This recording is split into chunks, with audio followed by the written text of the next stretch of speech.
अस्सलाम वालेकुम। मैं डॉक्टर फैब पाकिस्तान इस्लाम पॉजिटिव लीग की चेयरपर्सन, आपकी बेटी, आपकी बहन, आपकी माँ जैसी आपसे इस वक्त बात कर रही हूँ डायरेक्ट। मैंने एक दो कमेंट्स देने थे। इस वक्त जो करंट लद्दाख का इस वक्त जो चल रहा है, और एट द सेम टाइम जो OIC का फैसला आया है कि हम लोग जो भी करेंगे यूनाइटेड नेशन सिक्योरिटी काउंसिल की मर्ज़ी से करेंगे, और राइट ऑफ सेल्फ डिटर्मिनेशन होगा और प्लेबिसाइट होगा और यूनाइटेड नेशंस की रेजोल्यूशंस होंगी। मुझे लगता है कि जैसे हमारे जो अभी हुक्मरान हैं और जो भी हमारे पॉलिसी मेकर्स एंड ब्रेकर्स हैं, वो ये नहीं देख रहे हैं कि यूनाइटेड नेशन सिक्योरिटी काउंसिल जो है वो इंतहाई करप्ट अदारा है, और उन्होंने इंडिया को रिसेंटली इलेक्ट किया है as a non permanent member, और वहाँ पर पाकिस्तान की फेवर में मुश्किल से चाइना है, और चाइना के अलावा कोई भी नहीं है, क्योंकि US है। US के साथ सारे के सारे उनके जो नेटो के एलाइज हैं वो सब उन्हें सपोर्ट करेंगे। तो जब अगर वोटिंग हो या कोई रेजोल्यूशन प्रोसेस हो तो उसमें पाकिस्तान का पलड़ा बहुत नीचे है, और इस इशू को अब यूनाइटेड नेशंस में ले जाना जो है वो एक पॉलिटिकल सुसाइड है, जो कि हम जानते बूझते हंस के हम कमिट करना चाह रहे हैं और कर रहे हैं। और मुझे अफसोस होता है ये देख के कि शाह महमूद कुरैशी साहब ने, जो कि हमारे फॉरेन मिनिस्टर हैं, उन्होंने फ़ौरन हाँ में हाँ मिलाई और कहा कि ठीक है, यूनाइटेड नेशन सिक्योरिटी काउंसिल की जो भी रेजोल्यूशंस हैं हम उसकी लाइट में कश्मीर का फ़ैसला करेंगे, और हम ना उससे आगे सोचेंगे ना उससे पीछे सोचेंगे। मैं ख़ासी देर से कैंपेनिंग कर रही हूँ। अगर आप मेरी पुरानी वीडियोस देख लें तो मेरा ख़्याल है कि मैं 3-4 सालों से ये कैंपेनिंग कर रही हूँ कि अब फ़ैसला हो जाए, और अब हमें अपनी नेशनल असेंबली में ये प्रोसेस करनी चाहिए रेजोल्यूशन कि हमने अब यूनाइटेड नेशन सिक्योरिटी काउंसिल की लाइट में और रेजोल्यूशंस की लाइट में हमने कश्मीर का फ़ैसला नहीं करना, क्योंकि स्पेशली जब 5 अगस्त को पिछले साल इंडिया ने जो एनेक्सेशन फोर्सफुल की थी, और जिसके नतीजे में इवन दो कि पूरी दुनिया ने बहुत ज़्यादा रिस्पॉन्ड किया था और कंडेम किया था, लेकिन अभी तक कोई भी इंडिया को सैंक्शन नहीं कर रहा, बाइकॉट नहीं कर रहा। यूनाइटेड नेशंस जो है उसने कोई अभी तक स्टेप नहीं लिया इंडिया को सैंक्शन या बाइकॉट करने का। और उसके ऊपर ऑन टॉप ऑफ दैट उन्होंने इसको as a non permanent member elect होने दिया, हालांकि इतने वॉर क्राइम्स हैं, इतनी ह्यूमन राइट्स वायलेशंस हैं। अगर यही काम नॉर्थ कोरिया करता या ईरान करता या इवन पाकिस्तान करता तो इस वक्त ये पाकिस्तान को तबाह कर चुके होते इकोनॉमिकली, और सैंक्शन कर चुके होते, बाइकआउट कर चुके होते। लेकिन चूंकि ये इंडिया है और इंडिया जो है वो इजरायली ATM बैंक है, तो इस वजह से इन्होंने उसके खिलाफ कुछ भी नहीं किया, बल्कि उल्टा उसको और ज़्यादा पॉलिटिकल लेवरेज दे दी। तो बार बार एक इस इशू को एक ऐसे प्लेटफॉर्म पे लेके जाना जो कि आपके साथ है ही नहीं, और जो पिछले 72 सालों से आपको धोखा देता रहा है और आपको सपोर्ट नहीं किया, और आपने उनकी बातों को सुनकर और उनकी बातों को ट्रस्ट करके आपने अपने कश्मीरियों का खून बहते हुए देखा है पिछले 72 सालों में। और उसके अलावा जो इंडिया की प्रॉक्सी वॉर है जो कि पाकिस्तान के खिलाफ हुई, जिसके नतीजे में इतना टेररिज्म हुआ पूरे पाकिस्तान में, बलूचिस्तान आग में झुलसता रहा, कराची आग में झुलसता रहा, आजकल ये PTM की मूवमेंट चल रही है। तो ये रोज़ हमारा एक जो सोल्जर है वो शहीद होता है, रोज़ हमारा एक जो सिपाही है वो शहीद होता है, और यंग बच्चे हैं जिनकी शादियां भी नहीं हुई, और कुछ की शादियां अभी एक सभी के नाम से हमारा एक है जो शहीद हुआ है, जिसकी 6 महीने पहले शादी हुई थी। तो ये रोज़ का मामला है। तो आप लोग किस दुनिया में हो? ये लोग आपके साथ नहीं हैं, यूनाइटेड नेशन सिक्योरिटी काउंसिल आपके साथ नहीं है। आपने इंडिया के कुछ लोग थे जिनको आपने कहा था कि इन्होंने टेररिज्म किया अफगानिस्तान में, और आपने यूनाइटेड नेशन सिक्योरिटी काउंसिल में उसके लिए रेजोल्यूशन प्रोसेस की और उसको ब्लॉक कर दिया। ट्रंप ने ब्लॉक कर दिया क्योंकि उनका इंडो पैसिफिक इस वक्त कोलूजन है। तो आप इस वक्त किस दुनिया में हो? हम वही 1962 में जा रहे हैं वापस कि चाइना तो काम कर रहा है, वो ना इधर देख रहा है ना उधर देख रहा है, उसके जो नेशनल इंटरेस्ट हैं वो उनको फॉलो कर रहा है, लेकिन पाकिस्तान के जो नेशनल इंटरेस्ट हैं वो उनको फॉलो नहीं कर रहे। और वो उन्होंने अपनी फॉरेन पॉलिसी और कश्मीर पॉलिसी जो है वो यूनाइटेड नेशन सिक्योरिटी काउंसिल की गोद में जाके रख दी है, जिसने पिछले 72 सालों में सिर्फ और सिर्फ पाकिस्तान को धोखा दिया है और 10 मिलियन कश्मीरियों को धोखा दिया है। और ये धोखा जो है ये ख़त्म नहीं होगा। मैं कब से पीट रही हूँ, मेरा तो दिल भी नहीं चाहता वीडियो करने का। आप देख रहे हो कि मैं बहुत कम वीडियो करती हूँ।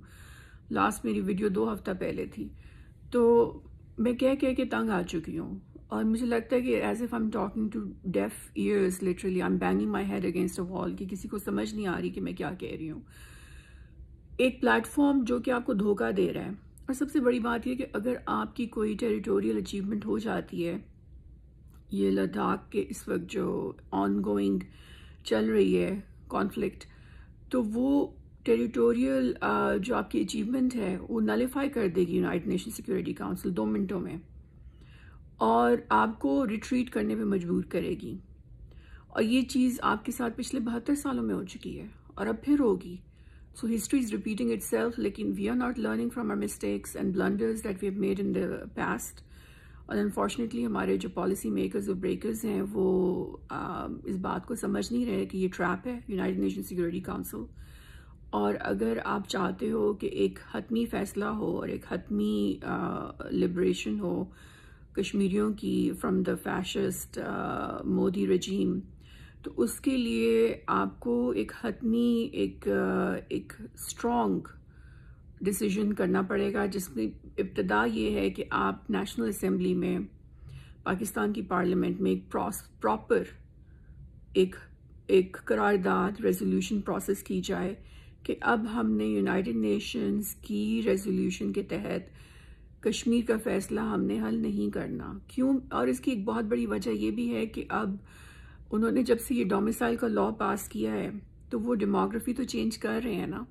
तो अगर आप आज कर भी लेते हो कुछ तो आपको कोई फ़ायदा नहीं होगा उसका, क्योंकि उन्होंने डेमोग्राफी चेंज कर ली है। अब प्लेबिसाइट हुआ तो प्लेबिसाइट बल्कि उनके हक में ही जाएगा। तो इसलिए मैं दोबारा से आई एम रीइटरेटिंग, जो मैं बार बार रीइटरेट कर रही हूँ, आप जंगे लड़ोगे, आपके लोग ऑलरेडी हमारे शहीद हो रहे हैं, रोज़ एक बंदा शहीद होता है।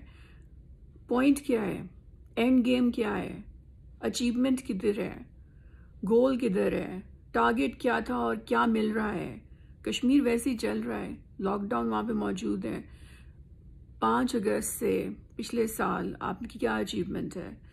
और आज अगर चाइना ने स्टैंड लिया है और हम उसे सपोर्ट करते हैं, मैं सपोर्ट करती हूँ, सब सपोर्ट करते हैं, क्योंकि इंडिया की गलत है, India try to invade China which is wrong. लेकिन आपने देखा है कि यूनाइटेड नेशन सिक्योरिटी काउंसिल जो है अगेन वो चाइना की साथ नहीं दे रही, और वो नहीं देगी, क्योंकि ये जो ऑर्गेनाइजेशन बनाई गई थी इतने साल पहले, 72 साल पहले, तो इसको बनाने वाले ही वो थे जिन्होंने वर्ल्ड वॉर 2 में हिटलर को मात दे के और जिन्होंने ये दूसरी जंग अजीम जीती है, उन्होंने अपने लिए बनाई थी।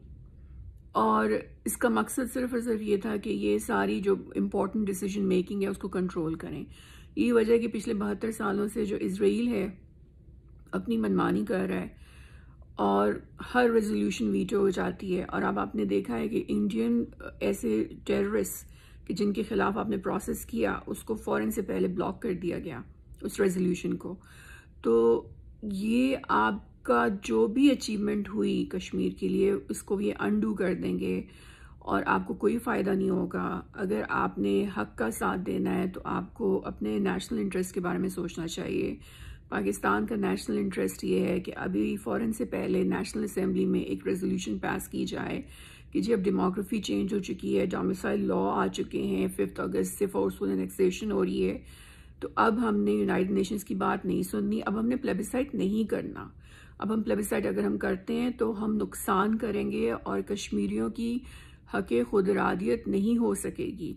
आपने देखा वहाँ पे वो कह रहे हैं कि अल्कोहल के वो ढाबे खोल रहे हैं जगह जगह। वो चाहते हैं कश्मीरी जवानों को वो अल्कोहलिक्स बना दें और अल्कोहलिज्म में मुब्तला कर दें, ताकि वो लड़े ना, ताकि उनकी वो जो एक कॉन्शियंस है, उनका ज़मीर जो है वो मुर्दा हो जाए। तो ये साजिशों पे साजिशें कर रहे हैं, वन आफ्टर अनदर, वो एडवांस कर रहे हैं अपने एजेंडा पे और हम रिट्रीट कर रहे हैं।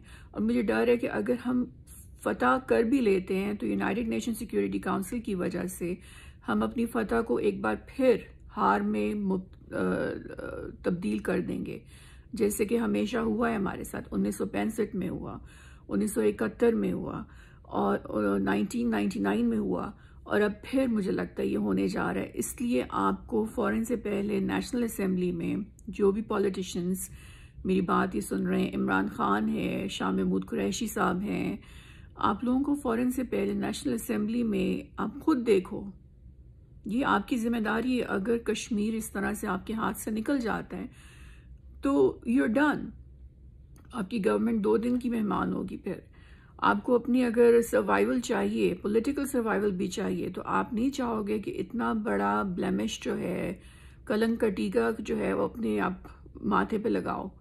तो इसलिए ये बहुत ज़रूरी है कि आप फ़ौरन से पहले आप रेजोल्यूशन प्रोसेस करें नेशनल असेंबली में और पार्लियामेंट में कि हमने अब, चूँकि डेमोग्राफी चेंज हो चुकी है और डोमिसाइल लॉ आ चुका है वहाँ पर, और वहाँ पे वो लोग वही इलीगल सेटलमेंट्स हो रही हैं और फोर्सफुल ऑक्यूपेशन हो रही है, लोगों को घरों से निकाला जा रहा है।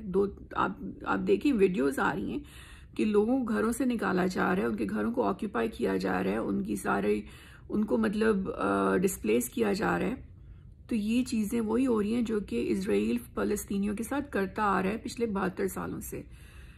और इनका मकसद यही है कि जो मुस्लिम कश्मीरीज़ हैं जो कि पाकिस्तान के साथ हैं, जो मुस्लिम कश्मीरी हैं, उनको सबको रेफ्यूजी कैंप्स में भेज दो और वहाँ पे उनके घरों में ना ये सारे आरएसएस के गुंडे बिठा देंगे और उसके बाद कहेंगे जी अब प्लेबिसाइट करो।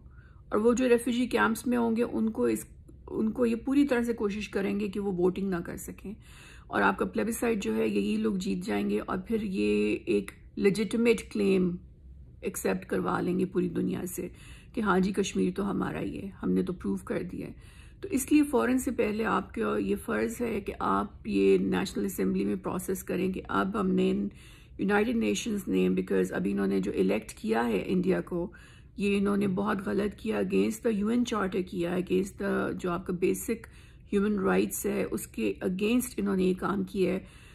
इंडिया को क्वालिफाई, अब कल को ये नॉर्थ कोरिया को कभी करेंगे? कभी भी नहीं करेंगे। तो ये अगर उन्होंने किया है तो आपके पास एक बहुत बड़ी रीज़न है कि आप यूनाइटेड नेशन सिक्योरिटी काउंसिल को आप चैलेंज करें और आप कहें कि अब हमने आपकी बात नहीं सुननी है, अब हम वही करेंगे जो कि ज़रूरी है, हमें सेल्फ डिफेंस करनी है कश्मीरीज़ की against the aggression and terrorism of RSS. और आपने अपनी असेंबली में आरएसएस को एज अ टेररिस्ट ऑर्गेनाइजेशन आप प्रोनाउंस करें, प्रोफाइल करें और आप कहें कि अब हमने कश्मीर का जो मामला है वो हमने प्लेबिसाइट के थ्रू नहीं करना सॉल्व, हमने उन्हें सेल्फ डिफेंस देनी है और हमने इसको लिबरेट कराना है, बस पीरियड। और हमने यूनाइटेड नेशंस की बात नहीं सुननी है। हम अगर कोई हमारा टेरिटोरियल गेन हो जाता है और हम वहाँ से इंडियन फोर्सेस को निकाल देते हैं तो उसके बाद हमें यूनाइटेड नेशंस में कोई ना बुलाए और आके कोई रेजोल्यूशंस ना प्रोसेस करे, बिकॉज हम उनकी बात नहीं सुनेंगे, पीरियड। बिकॉज यूनाइटेड नेशंस ने हमें बिट्रे किया पिछले 72 सालों से। अगर हमें एज अ नेशन थोड़ी सी भी गैरत है, शर्म है, तो हम ये सब करेंगे। और अगर हम बेशर्म हो चुके हैं, बेहिस हो चुके हैं और हमें कश्मीर की कोई परवाह नहीं है, ये सब गेम चल रही है, ये सब तमाशा चल रहा है और ये सब टाइम पास है, तो फिर आप देख रहे हैं कि क्या हो रहा है। बस ट्विटर पे तमाशे हो रहे हैं। That's all I have to say. अल्लाह हाफिज़, अस्सलाम वालेकुम।